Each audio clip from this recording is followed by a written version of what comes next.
घोडबंदर येथील कासारवडवली भागातील वालावलकर मैदानात येत्या शनिवारी पंतप्रधान नरेंद्र मोदी यांच्या उपस्थित मुख्यमंत्री महिला सशक्तीकरण अभियान कार्यक्रम पार पडणार असून या कार्यक्रमाची जय्यत तयारी ठाणे जिल्हा प्रशासन आणि ठाणे महानगरपालिकेमार्फत सुरू आहे।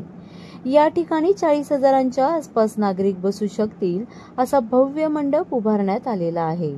याशिवाय मैदानापासून काही अंतरावरच 12 ठिकाणी वाहनतळांची व्यवस्था करण्यात आली आहे।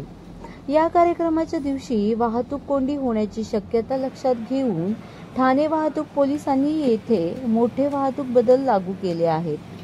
सशक्तीकरण अभियान कार्यक्रमाच्या दरम्यान पंतप्रधान नरेंद्र मोदी यांच्या हस्ते ठाण्यातील अंतर्गत मेट्रो, नवीन महापालिका मुख्यालय, नैना पायाभूत सुविधा प्रकल्प यांचे भूमिपूजन देखील केले जाणार आहे।